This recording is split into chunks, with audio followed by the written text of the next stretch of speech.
Hi, welcome to Charge. Hey, I hope you're having a really good week.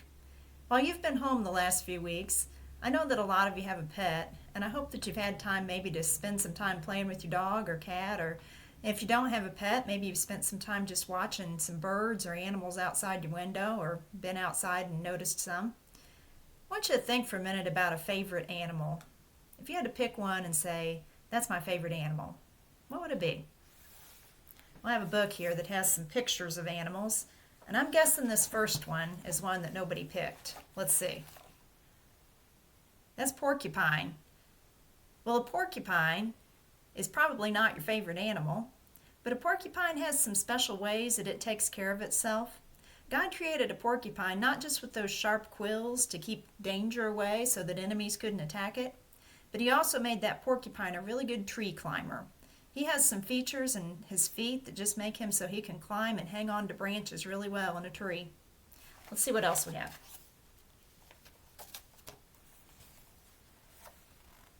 You know what that is? That's called a harp seal. Both of those are. The harp seal also has some special features that God made that protect it. It lives in a climate where it's really cold and icy, and so it has a lot of blubber or fat that protects it from that cold and insulates it. It also has some thick fur or hair that keeps it warm. Let's see what else we have. You know what that one is? It's an ostrich. An ostrich is a strange bird because it's a bird, but it doesn't fly. Since it can't fly, though, when God created the ostrich, it made it with some special feature that helps it to be protected. For one thing, it's a really fast runner. And also, it has a really strong kick in those legs, so it can defend itself that way. Oh, let's look at one more. Can you see that one? It's kind of hard to even see because this is a chameleon. And you may know that a chameleon protects itself by changing color to fit in with its environment. That way, if it has an enemy, the enemy can't easily see it to attack it. Well, all the animals that we're talking about, when God created them, he had a special plan for them in a way that they could be protected or to take care of themselves. We know that God cares for us too. You may have been hearing in the last few weeks quite a bit about trusting God, that he's going to take care of you. Well, in today's story, we're going to find out about a prophet named Elijah that God took care of. If you don't already have a piece of paper and a pencil, you might go grab that. We're going to go ahead and divide it into 9 boxes today. So I just kind of did a tic-tac-toe grid up here. And I'm going to be drawing some pictures in those boxes. And as I do that, I invite you to draw along at home. If you've been following us on Charge, you know that we've been talking about the kingdom of Israel. We talked about the first king that they had, who was King Saul.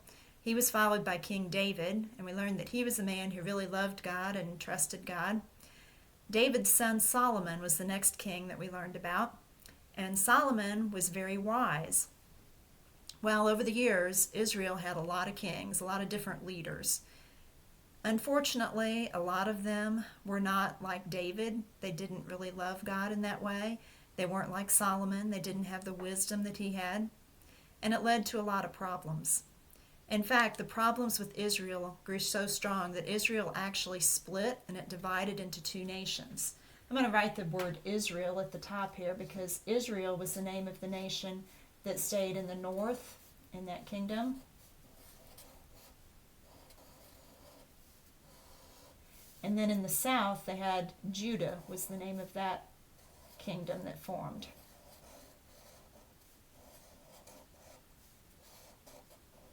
Then I'm just going to show a division between the 2 to show that they became 2 separate nations, really.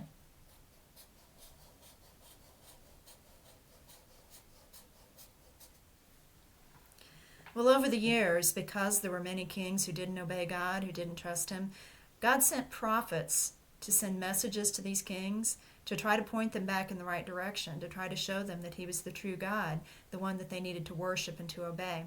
One of those prophets was Elijah. The Bible has a lot to say about Elijah, and all the way through Elijah's life, we see one thing, that God took care of him. And we can learn from that the ways that God takes care of us as well. Well, there was a king named King Ahab. and he was one who did not obey God. In fact, he worshiped a false god that they called Baal. This wasn't a true living God like ours. It was one that he imagined and one that he thought had powers but didn't.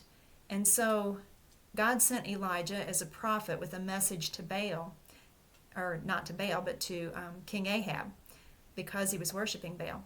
And he said, because you're not obeying God, there's not going to be any rain unless I speak it.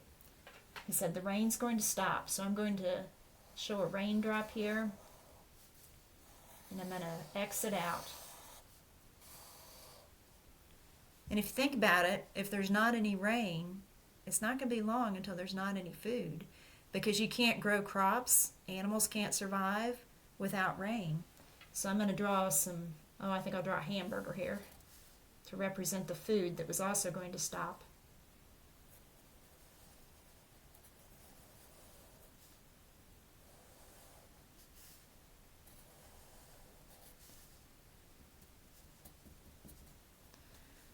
But we know that the food was not going to be there because there was going to be a drought in the land, and it was going to lead to a famine. So no food either.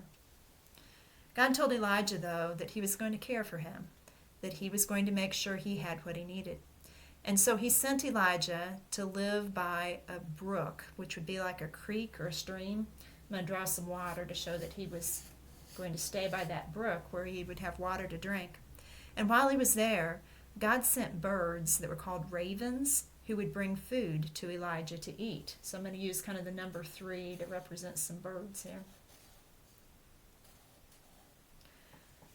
So Elijah stayed there by that stream for a long time.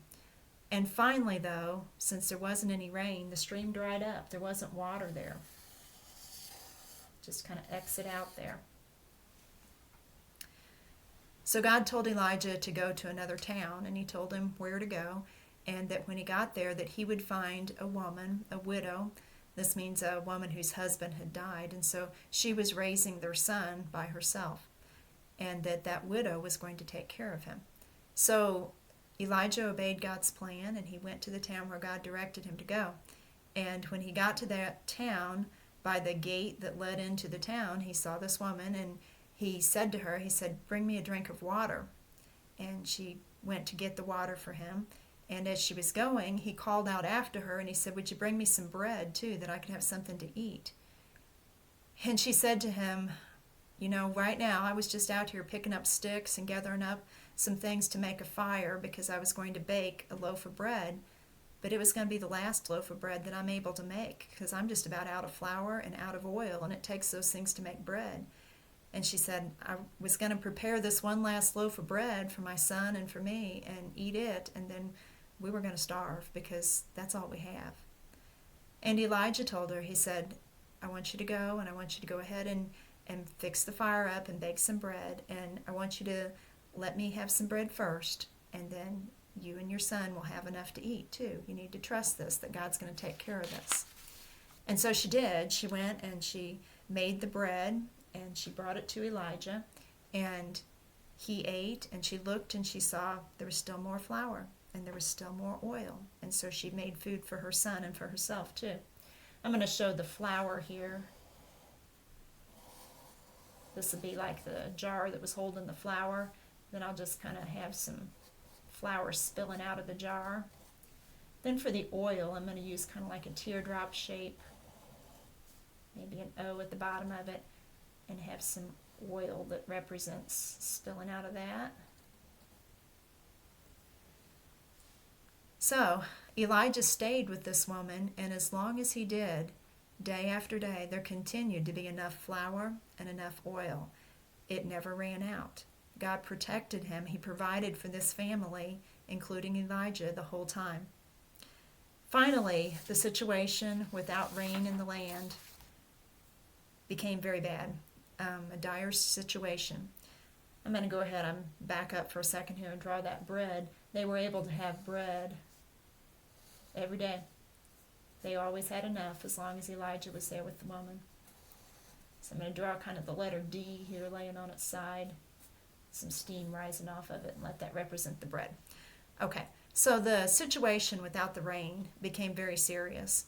And God sent Elijah to go talk to King Ahab. And so Elijah went to talk to King Ahab, and he said, I want you to gather up all of these men, these prophets of Baal, the ones who lead in the worship of this false god, and bring them to a place called Mount Carmel. And I'm going to meet with them there, and we're going to show who is the true God, who's the living God. So Ahab did that. He rounded up the prophets of Baal, and they met together with Elijah at Mount Carmel. And Elijah said, we're going to have a contest, and this will show whose God is the true and living God. Each of us is going to prepare a sacrifice, an offering to our God. We're going to have an ox that we're going to use for this. And whichever God can bring down fire out of heaven and burn up that offering will show that he is the one true God. So the prophets of Baal agreed to this, and they built an altar or a special place to do this. They piled up some rocks and made a place where they could build a fire on top of those rocks. So I'm going to put some wood up there because they laid some wood. But then instead of lighting the fire, they were going to call on their God to be the one who brought the fire. So they started with the prophets of Baal, and they laid everything out like this, and then they started crying out to their God. And they carried on, and they danced around, and they hollered and wailed and cried and did all kinds of things. And nothing happened because their God wasn't real. About the middle of the day, after watching this go on, Elijah kind of started to poke fun at them and saying, oh, maybe you better holler louder. Maybe your God can't hear you. Maybe he's gone away on a trip. Who knows?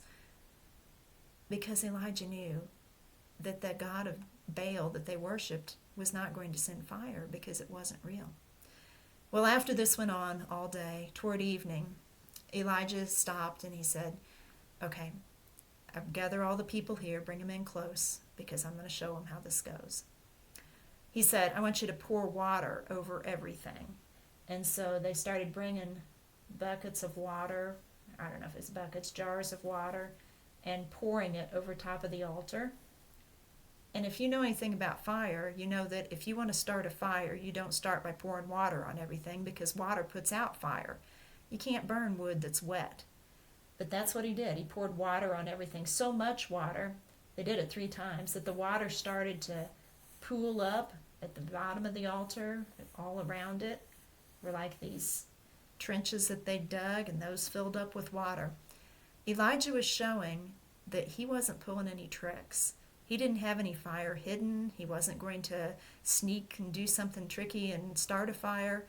That was impossible because they had just poured water after water on everything. It was thoroughly wet. And then Elijah started to pray. And he asked God to show that he was the true God and to show his power by coming down and having fire that would burn up the offering. Elijah prayed, and then fire came down out of heaven, and it burned everything.